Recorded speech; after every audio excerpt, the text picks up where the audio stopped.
ஒரு குழந்தை மாட்டு தொழுவத்துல பிறக்குது. ஆனா அந்த குழந்தைய உலகம் இன்னைக்கு கடவுளோட மகன் அப்படின்னு சொல்றாங்க. அவர் யார் தெரியுமா? இது சாதாரண கதை கிடையாது. மனித வரலாற்றையே மாத்தின ஒரு ரகசியம். சுமார் 2000 வருஷங்களுக்கு முன்னாடி பெத்தலகேம் அப்படின்ற ஒரு சின்ன ஊர்ல ஒரு அற்புதம் நடக்குது. தெய்வீக சக்தியால ஒரு குழந்தை பிறந்ததா சொல்றாங்க. அந்த குழந்தை தான் இயேசு. அந்த குழந்தை பிறந்த உடனே ஒரு விசித்திரம் நடக்குது. வானத்துல ஒரு பிரகாசமான நட்சத்திரம் தெரிய ஆரம்பிக்குது.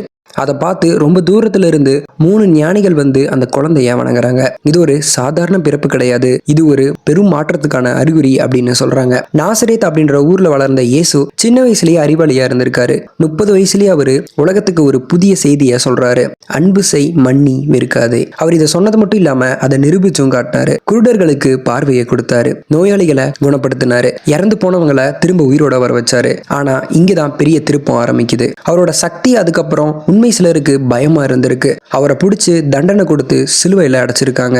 ஆனா 3 நாள் கழிச்சு அந்த கல்லறை காலியா இருந்திருக்கு. இயேசு திரும்ப உயிர் பெற்று இருந்திருக்காரு. ஒரு மனிதன் இறந்த பிறகும் வாழ முடியுமா? இல்ல இது இன்னும் புரியாத ஒரு ரகசியமா? இதை தெரிஞ்சுக்கணும்னா இன்னும் பல மறைக்கப்பட்ட உண்மைகள் இருக்கு. உங்களுக்கு வேணும்னா பார்ட் 2 கமெண்ட் பண்ணுங்க. அந்த வீடியோல நான் அதை பத்தி சொல்றேன். அதுக்கு முன்னாடி நம்ம பேஜை ஃபாலோ பண்ணிட்டு நம்ம சேனலை சப்ஸ்கிரைப் பண்ணிக்கோங்க.